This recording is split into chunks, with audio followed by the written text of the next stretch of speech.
When parents say they don't have the money for another child, or people say they don't have the money to have children in general, it goes deeper than just feeding them, clothing them, and childcare, right?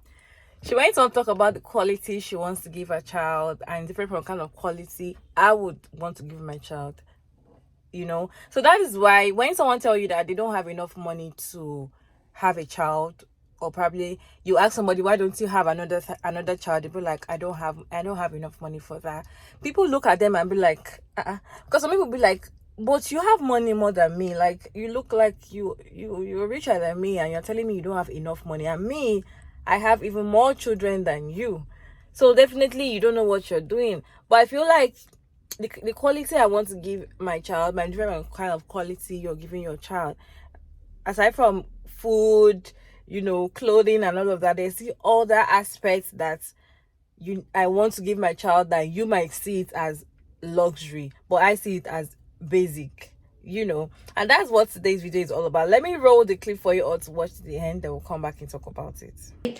There's this whole culture of enriching your child's life, providing them experiences, taking them places, doing activities, and no one talks about the cost, like how much it is and how quickly it can add up.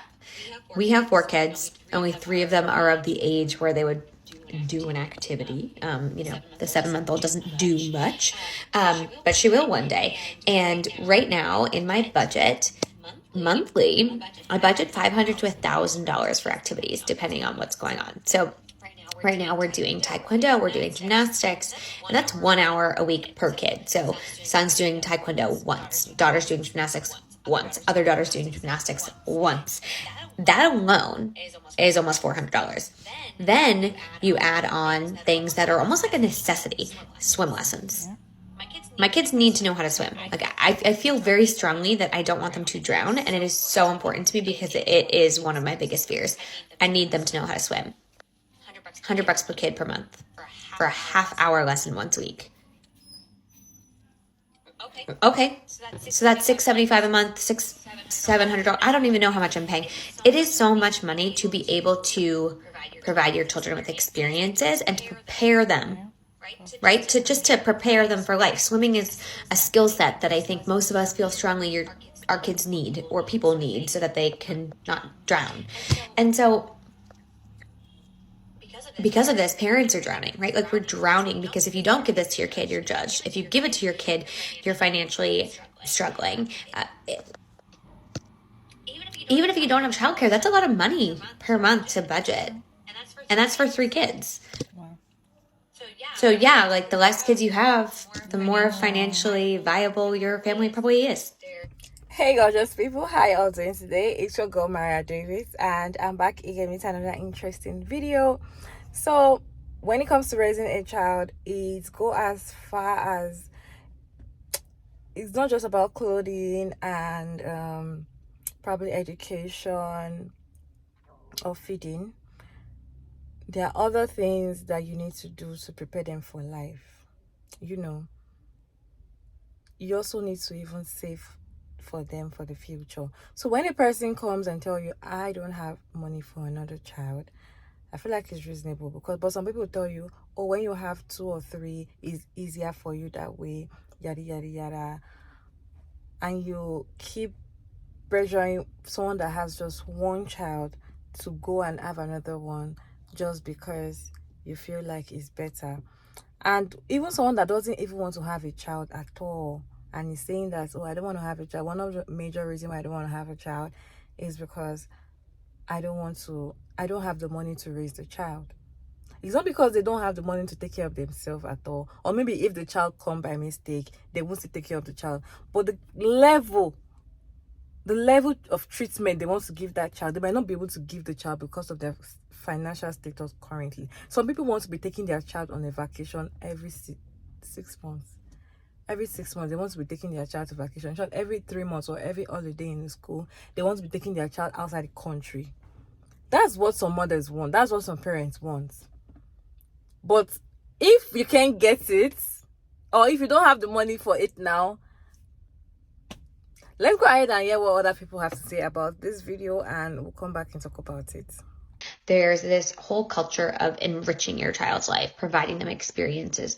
We live in a capitalist society, so our culture commodifies everything because that's what maintains the system. So we've in a way, commodified the village, the community, commodified community.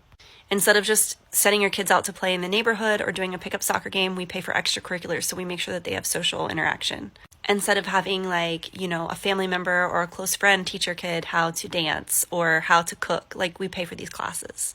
And a lot of times, for me, I used to pay for things like the little gym because it was just some way to meet other moms. I was really isolated. And as a culture, as a society, we've become so disconnected from each other because if we actually connected and bound together as a community, we would save each other a lot of money. So it's in the best interest of the people who benefit from capitalism for us to all keep kind of fighting with each other. It doesn't have to cost money to learn how to swim. It doesn't have to cost time to set up elaborate activities to connect with your kids. You can just connect over 50-cent Play-Doh from the store. But if you go on Instagram, everybody's trying to one-up each other because it's this competitive race where Play-Doh's not interesting anymore. That's not novel anymore. So our kids are accustomed to these, our entire bathtub is set up as, a small world with every single material you can think of. And our Play-Doh is homemade, organic, gluten-free, and dye-free. We use beets and turmeric, and it has essential oils to scent it.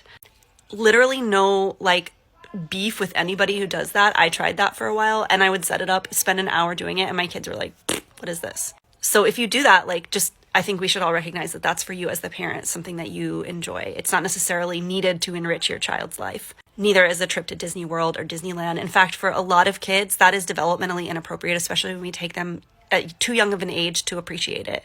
To be able to handle the sensory experience or understand what's going on experientially, because cognitively they don't understand what's going on.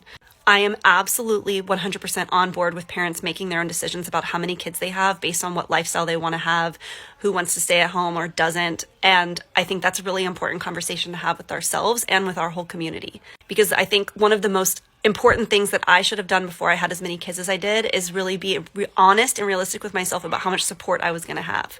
And ask myself, what do I really want out of a career? Do I want to be a stay-at-home parent? Because we are in a situation now where it's really just not possible for me to be both emotionally present and to have a career. Not saying that that's not possible at all, because I know that other people have different capacities, different amounts of kids, different levels of developmental delays or disabilities. I'm autistic and ADHD, and one of my kids is. But I was really emotionally wounded, and I kept doing activities and filling my time with work and doing all these things just to avoid vulnerability and sitting with my feelings. And it got me into a place that I did not want to be in. And I also was terrible at asking for help because I thought it meant I was weak. And I would rather buy help than ask for help. When parents say they don't have the money for another child. So for those of you who don't know, my husband and I have 6 children. More specifically, we have 6 boys. So something we hear all the time is, are you guys going to keep trying until you get a girl? Fuck no. But the reason for the no goes far beyond us just not wanting to have any more children. It's about the quality of life we're providing for our kids. Yes, we could have more kids and be able to feed them. That's not really the issue. But having a child isn't just about feeding and clothing them. What kind of life are you actually providing for these kids that you're having? I like to be able to take my kids on trips. I like to be able to attend all the class parties. I want to make sure that the childhood they have is a happy and memorable one. The more children you have, the more directions you're getting pulled in. With each child that you have, it gets harder and harder to ensure that quality of life. So when we say we can't afford another child, it's not all about the money. It's also about the time. When parents say they don't have the money for another child, or no, because getting your child involved in extracurricular activities helps them in so many ways. It teaches them critical thinking skills. It teaches them how to make friends. It teaches them how to live, that there is more to life than going to school, going to work, and then coming home and doing chores, and then repeating the cycle back the next day until infinity, until you die. Children in general require so much more than the bare minimum in order for them to be fully functioning adults as they age. And even as an adult now, I see the value in that. And poor people are definitely less likely to be able to have access to these activities. Hence why a lot of kids of poor parents are obsessed with the internet and go into fields that maybe relate to entertainment. It's because that's all they had access to growing up, right? Because watching television is a lot cheaper than, taking your kid on a vacation or enrolling them in an after school activity. In fact, when I was in college, I took a course called The Psychology of the African American Experience. It was taught by a Black woman. And one point that she made was that a lot of African American youth were raised on the television. So it got to the point where, like, even on vacations, like how normal people would take vacations with their families over the summer, poor Black kids' families couldn't afford that. So their summer vacation was watching television. Therefore, that's why I think a lot of Black people have an attachment to anime, the old Cartoon Network, Nickelodeon, because we were quite literally raised on that content because our parents couldn't afford to take us on family vacations or pay for after school programs or rec programs and whatnot.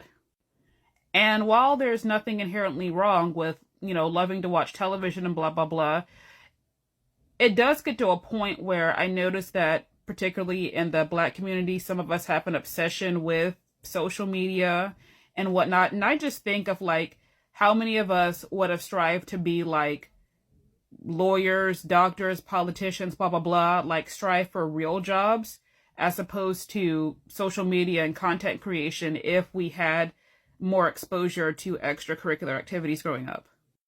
There's this whole culture of enriching your child's life, providing them experiences, taking them. And that's what I think makes a difference between people who want to have a child versus people who want to be a parent. I think people who want to have a child are oftentimes solely thinking about their own personal needs and desires because they want to have a kid for their own personal enrichment, because someone told them that this is the next stage in life, because they're looking for a little accessory, or they've been taught that in order to keep their partner around, they need to have a kid in order to bond that person to them. A host of reasons that are very selfish. But people who want to be a parent, it's a mutual exchange between, one, what they are bringing to their own lives by having a child and nurturing that child, but also what experience that child will have by what they're able to provide them based on their own standard of living. That being said, if you want to be a parent, are you able to provide a lifestyle for that child for them to be able to fully take advantage of what society has to offer? Yes, society is broken, but until we can fix it, you still have to make an educated decision. When parents say they don't have the money for another child, or... Okay, so I love this woman's breakdown. I am a low-income single mom. I come from generational poverty. The numbers she's saying are like things that have never been an option for me in my lifetime, either as a child or as a parent.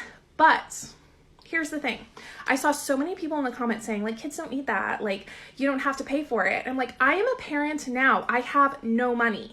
I am very, very thrifty, very good at finding options. And the only way my kids are able to be in an activity, because capitalism has just taken away all the options for enriching, stimulating experiences for children and families without them costing $1 million, is by having them in a homeschool charter in which I can use that funding to pay for their activities. Like, that's what I had to do so my kids could have those childhood experiences. When parents say they don't have the money. So I'm stitching this video because I thought it was really interesting that it appeared on my For You page after the conversation that I had with my friend a couple days ago. We were kind of talking about our experiences growing up, with immigrant families and whatnot, and also, the financial situation. And it also tied into the amount of kids that we fantasize about having growing up and the amount of kids that we will realistically actually have. And then my friend made a remark that I was like, I actually disagree with that. So she was talking about how one of her siblings is very ungrateful and very, what's the word that she used? I can't remember the word that she used, but she was basically saying that that sibling will always try to bleed their parents dry, asking for expensive things and asking for this and that they could use all the money their parents had if they could. And I was like, well, I don't think your sibling is selfish. I think that is, in fact, the role that parents should have, to be able to provide a good life and a little bit of luxuries because I want my child to do better than I did when I was growing up. I saw another creator stitch this video and talk about how her mom would prioritize their family in Mexico over her kids over here, and I agree. Growing up, I used to have to beg my dad to give me $20. $20. I wouldn't ask for more, just $20 to go to the mall or to the movies or whatever, and the answer would always usually be no. Even though I knew he had the money, he just chose to not provide those luxuries for us. To the point that I had to get a job when I was 15 to be able to afford things that I wanted or even needed. He would, however, send money to his sisters and his mother in Mexico.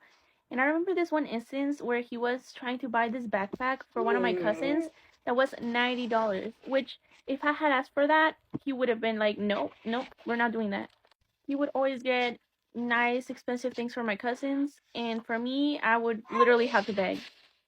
So I cannot imagine being in a situation where I actually want to give my kid that, but not being able to. I think that for my family and our budget, the most viable option would be having only one kid to be able to provide those luxuries. I think that my responsibility as a parent is to give her what she needs, what she wants, maybe even more. So yes, I wholeheartedly agree with her statement. When parents say they don't have the money for another child, or So this couldn't be more true. As a adult who had parents that were constantly working, as a child who is the youngest of the group, and it's just, I say group and it's just me and my sister, but it feels like a lot of us because my parents worked to the bone for stuff, for food, for clothes, for toys, for everything in the books, you name it. My husband as well. My husband's parents, his parents worked to make a living to survive, and they had multiple children as well. And it's so hard being a parent and hearing, when are you gonna have another baby? When are you gonna have another baby? When are you gonna have a baby? Especially in this economy, it's not feasible at all. Not saying that we don't want more children, because I make beautiful babies. And thank you. And it's really hard to keep all the childhood alive. Keep the magic of Christmas alive. Adventures, clothes, because they're constantly growing. Food, they're picky about food. There's just so much things that go into being a parent nowadays that it's just not the same as having multiple kids. Like, I would love another baby. Love it. I got lucky with our daughter because I was on Medicaid and I didn't have to pay for anything as a first-time mom. But the second round, we don't qualify for it because we make too much money. And that was really a little bit more than what we made last year. My husband says I have the world's hardest job. And we have the world's hardest job with being a single child family. Because we want to give her everything, want to make sure she has everything. Juice, character cups, it's just so much stuff that goes into play. Kudos to all those parents who actually have multiple kids and do this. I have no idea how you guys do it and manage to stay sane and manage to keep your romance alive and all that good stuff. It's hard. It's really hard, but maybe one day, but definitely not today. when parents say they don't have the money for another child, or So I wish more people understood this before they made that commitment to have children. It takes more than just food, shelter, and water just to raise a kid. I had a pretty rough childhood. My mom started having babies at 16, and by the time she was 24, she had 4 kids. So we were poor. My mom didn't have a career, so my parents were stuck, working low income jobs. My older siblings, they had a different dad that basically abandoned them. He wouldn't pay child support and he moved on and went and created babies with other women. So we had it very rough growing up. Like, I would even, tell my parents, I want to be in gymnastics and I want to do cheerleading and I want to be in band, but my parents would never put me in any type of extracurricular activities. Like, for example, I was in band and I had to sit there and watch everybody else in band class with their instruments, and I'm just sitting there without an instrument for 2 weeks. And I eventually had to drop out because how am I going to learn music without an instrument? All of those experiences of not being able to do what my friends are doing and participating in the activities that they participated in, it really it messed with my self-esteem. And so being just poor like that, it really messes with you on the inside. So stop having kids that you cannot afford, because yeah, you can give them the bare minimum, but whenever they see, other kids their age doing things that they wish they could do, like going on vacations and participating in activities, it really hurts them to the core.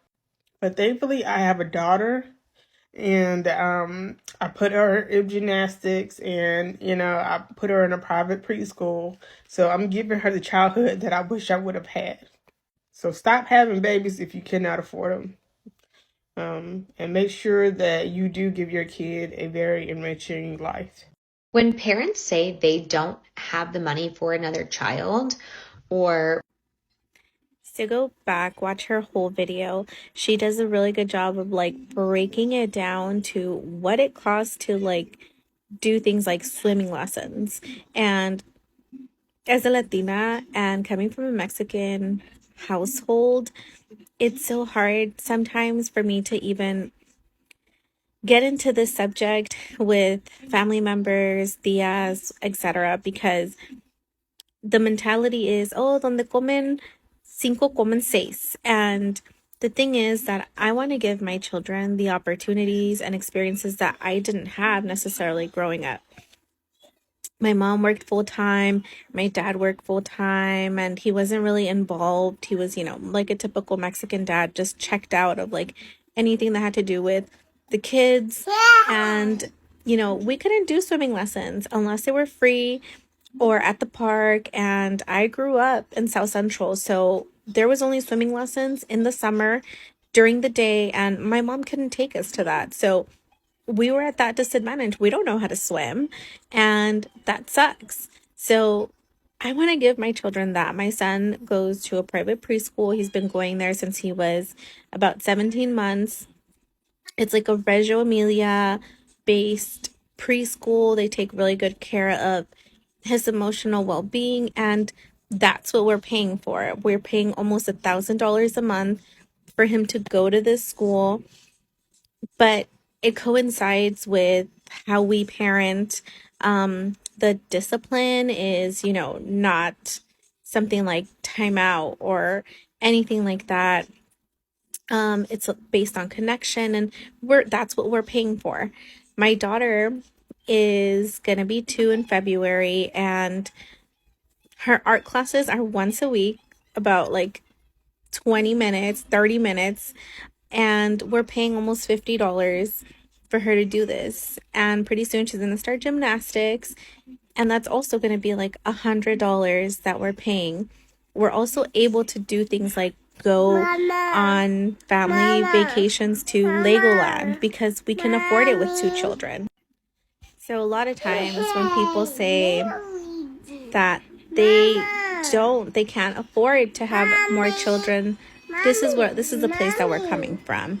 And a lot of us just choose not to because we can take trips or whatever because we have only 1 or 2 children. When parents say they don't have the money for another child, or I'm pretty sure a lot of you will relate with this. So I was on the phone the other day with my mom, And I was putting up the tree and I told her, oh, I just need the gifts for my kids. I'm going to wrap them up, put them up in the tree, and, I'm good to go for Christmas. She proceeds to tell me, oh my God, you shouldn't spoil those kids anymore. They already have enough gifts. You shouldn't give them any more. Mind you, when we were growing up, we never celebrated Christmas. We never got gifts. Santa didn't exist for us. So obviously, as a mother, that wants to break generational curses, I obviously, said what I thought. And I told her the reason I give my kids gifts is because I want to give them the gifts I didn't get as a child. My mother gets offended and says, well, we didn't have the money back then. And I proceed to tell her, you did have the money. You just didn't want to buy us gifts. Mind you, my mom is a narcissistic parent. She just doesn't want to accept it. So she's like, no, we couldn't afford it. We always were making ends meet, so we couldn't afford giving you guys gifts. And anyways, I never liked that holiday to begin with. So I proceed to break down the reason why she didn't give us any gifts or couldn't afford them. I tell her the reason you couldn't buy us gifts, my brothers and I gifts, was because you were more worried about sending money to your family in Mexico. You were more worried about the people over there, that they had food in their table, that they had clothes on, that they were taken care of. You would prioritize your mother and your brothers and sisters before your own kids. And I know a lot of Hispanic families do this, or Latinas families do this. She then tells me, well, I don't feel sorry because I did something good for my mother. I then proceed to tell her, well, that's the difference between you and me. I prioritize my kids first. So for me, I'm not doing too much. In fact, I don't feel I'm doing enough for them. I'd rather fill my kids with gifts for Christmas than try to please other people that are never even gonna thank me for it. Because mind you, everybody on my mom's side of the family no longer talks to her. They in fact hate her now. So I tell her, me giving my kids gifts, it's not too much. You think it's too much, but for me, it's not. I love my kids and I will do anything and everything for them. When parents say they don't have the money for another child, or Go watch that whole video because it has a lot of valid points. But my number one thing is that if someone tells you they don't want any children, or they're afraid to have any more, leave them alone about it. It's none of your business. It's a personal decision. I know when I was pregnant with my one child, who's 11 now, I knew I didn't want to have any more kids. And to this day, I do not regret my decision because I can literally afford a good quality life with just the one child. And I'm you can make more money. That's great. But it's not just about money. It's about time put into the relationship with your child. It isn't, if you have $1 million, you could take care of 20 kids. If you make a lot of money, you can financially support a bunch of kids. But it's not about financially supporting them. This video talks about how expensive it is to raise a child, but we value time as much as we value money sometimes, and it's not fair for the children because you need to be able to put forth the time to play with your child, to tickle your child, to joke around with your child, to have serious conversations that are so uncomfortable with your child. I have an 11-year-old, and I knew that when I was pregnant with him that I didn't want any more kids. And I do not regret my decision, not one time, because I couldn't do it. I see other parents that have multiple kids.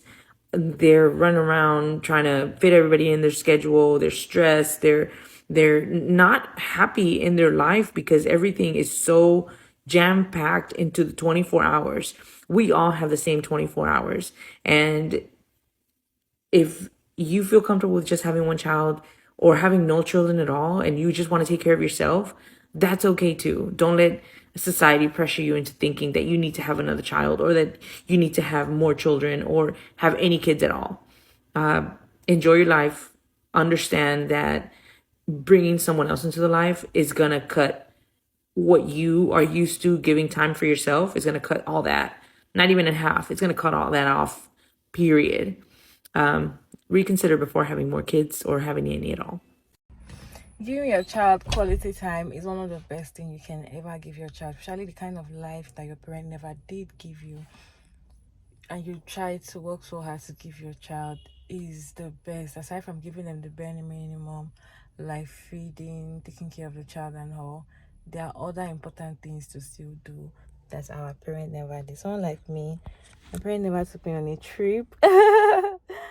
Never took me on a trip. They just do shots when we go out is a very major thing. They don't even give me extra money when I was young. They don't even, like, once they've taken you to school, there's food. You only eat what is available. You don't eat what you want to eat. You know, there are a lot of things that you were just giving, which is, there's more to that than having a child. When you give your child that life, that the kind of life that you wish you had, I feel like that's the best parenting ever. And as somebody said, there's a difference between being a parent and wanting to have a child. If you want to be a parent, you put in your whole in this child. So I feel like society to just make it norm for when somebody say I'm not so boxed up to have a child now. I feel like people should just respect people's opinion. That's my thoughts about it down in the comment section. Thank you all so much for sticking around to this point. I hope you enjoyed this one. Don't forget to like and share and subscribe and all of that good stuff, and let me know your thoughts about this down in the comment section, and I'll see you all in my next video. Bye.